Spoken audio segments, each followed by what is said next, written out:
Dans cette vidéo, je vais vous expliquer d'une manière très simple la notion de résistance électrique. Vous avez vu dans d'autres vidéos sur cette chaîne que les métaux conduisaient le courant. D'accord ? Maintenant, ma question est, est-ce qu'ils le conduisent de la même façon? Est-ce que les différents métaux, cuivre, zinc, aluminium, etc., conduisent le courant de la même façon, à votre avis? Alors, pour cela, on va utiliser une maquette. Enfin, ici, j'ai tendu 3 fils. Ici, un fil de cuivre, un fil de constantan, c'est un alliage de cuivre et de nickel, et ici du nichrome, c'est un alliage de nickel et de chrome. Ils ont la même longueur et ils ont le même diamètre, c'est la même épaisseur de fil. Je les ai reliés à un circuit où il y a une lampe ici, une pile plate, et je vais fermer le circuit en venant connecter à ce niveau-là. Je vous montre tout ça. Mais avant cela, avec cette maquette, je vais vous montrer très rapidement pourquoi c'est important d'avoir la même longueur. Donc là, c'est un fil de nichrome et les 3 fils ont le même diamètre. Et il y a différentes longueurs. Grâce à la pile et la lampe, le courant va circuler dans chacun des fils. Ici, le fil de courte longueur, puis le moyen et le plus long. Et vous voyez que la lampe a diminué d'éclat. Donc c'est très important de comparer des fils de même longueur.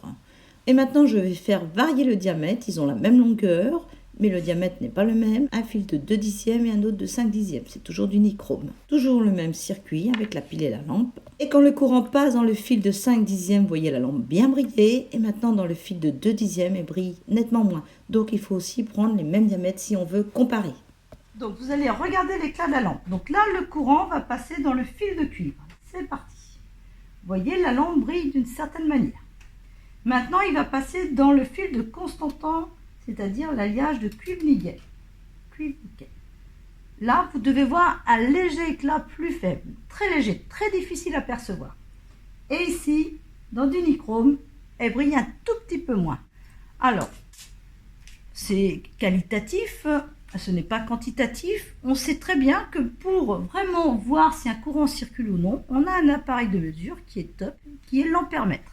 Donc là, nous allons utiliser le multimètre dans sa partie rose ici qui est l'ampèremètre. À ce niveau-là, on a l'ampèremètre. Et puis vous verrez tout à l'heure autre chose. Et donc, je vais mesurer le courant qui passe dans cette petite ampoule. Donc pour cela, je vais me mettre sur le calibre 10 ampères. La bande plus, elle est ici. Donc je rentre par la bande 10 ampères. Je vais sortir par la bande comme et je vais relier au circuit. Alors, vous allez regarder à nouveau l'éclat, mais maintenant, vous allez pouvoir mesurer l'intensité du courant.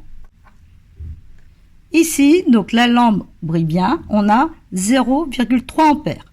Avec l'autre métal qui est un alliage, on a la lampe qui brille un tout petit peu moins et on a 0,29-28 ampères, plus faible. Avec le nichrome, on a une intensité plus faible et la lampe qui brille un petit peu moins. En résumé, celui qui conduit mieux le courant est le fil de cuivre, puisque l'intensité était plus élevée. Ensuite, on a eu le constantan et en dernier, le nichrome. Et c'est là que je vais introduire la notion de résistance. Quand vous mettez un matériau dans un circuit, il va amener une certaine résistance dans le circuit. C'est-à-dire que le fait d'amener ce matériau, ça va diminuer le courant. Donc là, vous avez vu que selon le matériau, il laissait plus ou moins passer le courant. Celui qui ne laisse pas passer facilement le courant, on va dire qu'il est très résistant. Et c'est là la notion de résistance électrique. La résistance, c'est la capacité à s'opposer au passage du courant électrique. Donc celui qui résiste le plus, qui diminue plus fortement le courant, qui l'empêche de circuler, c'est le nichrome. Donc lui, il aura une résistance électrique plus élevée. Celui qui laisse plus facilement passer le courant, c'est le cuivre. Sa résistance va être plus faible. Il laisse plus facilement passer le courant électrique. Et donc, les matériaux les plus conducteurs auront des résistances très faibles, ils laissent passer le courant. Et les matériaux peu conducteurs auront une résistance plus élevée. Ils ne laissent pas passer facilement le courant. Évidemment, un isolant aura une résistance très élevée. Donc là, pour vérifier ce que je viens de dire, eh bien, on va mesurer la résistance de chacun des matériaux. Normalement, celui qui aura la plus grande résistance est celui-ci. Et c'est là que je vais vous expliquer comment on fait. Donc, on enlève la pile. Il n'y a plus de circuit là. On a juste le matériau. Cette fois-ci, on va utiliser une autre fonction de l'appareil qui est la fonction ohmètre.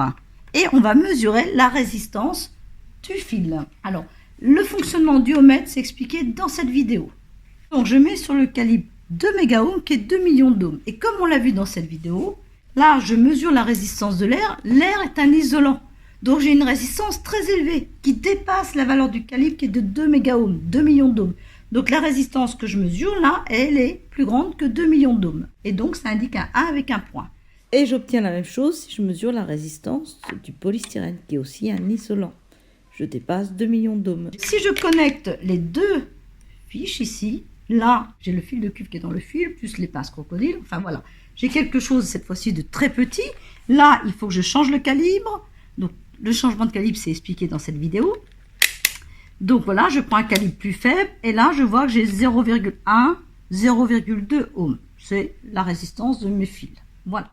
Et si je mesure la résistance d'un clou en acier, j'ai aussi une résistance très petite, c'est un conducteur. Et on va donc mesurer la résistance de chacun des fils ici. Donc je sais que ça va être une petite résistance faible, ce sont des métaux donc qui sont conducteurs. Je mesure la résistance du cuivre, bon là c'est déjà, puisque là on avait des fils de cuivre, on va être dans les 0,2 ohms, 0,2 ohms. Maintenant, l'alliage cuivre-nickel, le constantan, la résistance est un petit peu plus grande, 1,4 ohms. Et enfin, le nichrome, qui lui a une résistance plus élevée, et donc qui s'oppose plus facilement au courant. Il laisse moins passer le courant. Voilà, vous venez de comprendre la notion de résistance. Alors après, sur cette chaîne, il y a des tas de vidéos qui expliquent comment mesurer une résistance, comment utiliser le calibre, qui expliquent aussi la différence entre un conducteur et un isolant. On teste beaucoup de matériaux. Vous avez aussi des choses plus approfondies sur la résistance. Qu'est-ce qui se passe dans un circuit? En fait, pourquoi un matériau est plus résistant qu'un autre? Qu'est-ce qu'il y a au cœur du matériau? Dernière petite chose, ici j'ai pu comparer les matériaux parce qu'ils avaient la même longueur, le même diamètre. En fait, la résistance change avec la longueur, plus c'est long, plus la résistance augmente, et change aussi avec le diamètre. Plus le diamètre est plus petit du fil, moins le courant passe facilement. Et je vais vérifier cela. Donc on a vu tout à l'heure que le fil court laissait mieux passer le courant. Je mesure une résistance de 2,5 ohms. Ensuite, je vais mesurer la résistance du fil de longueur intermédiaire. Là, j'ai 7,3 ohms. Et enfin, je prends le fil le plus long. Et là, on va mesurer une résistance encore plus grande qui est de 14,9 ohms. Et maintenant, on va changer le diamètre. Donc, on prend d'abord celui le plus gros de 5 dixièmes de millimètre. Voilà. Et on mesure 4,5 ohms. Vous allez voir, comme je l'ai déjà dit, qu'avec le fil plus fin, on a vu que la lampe brillait moins. Et vous allez comprendre pourquoi la résistance est nettement plus élevée. Alors le pourquoi sera expliqué dans une autre vidéo. Ici on a 12,4 ohms. C'était donc important d'avoir la même longueur et le même diamètre. Et donc là j'ai pu comparer aussi des vidéos qui expliquent un petit peu quelle est l'autre grandeur qui va pouvoir comparer des matériaux sans connaître leur longueur, leur diamètre, etc. C'est ce qu'on appelle la résistivité. Donc tout ça, il y a des tableaux selon les matériaux. Si on connaît la résistivité, elle est indépendante cette fois-ci du diamètre, de la longueur. Elle dépend juste de la matière. Il faut aussi savoir que ça dépend de la température, toutes ces résistances. Ça aussi, je vais l'expliquer. Donc là, vous avez juste ce qu'il faut retenir de cette vidéo, c'est que la résistance n'est pas la même selon les matériaux et que la notion de résistance, c'est la capacité à s'opposer au passage du courant. Plus un matériau a une résistance élevée, plus il s'oppose au passage du courant et inversement. Et comme je viens de vous le dire, vous avez beaucoup d'autres vidéos sur la notion de résistance électrique. Certaines sont déjà sorties, d'autres le seront très bientôt. Ces vidéos sont dans la playlist Résistance électrique. J'indique aussi 2 autres playlists sur d'autres thèmes scientifiques. Et il y en a beaucoup d'autres thèmes qui sont abordés sur cette chaîne, le Labo Science.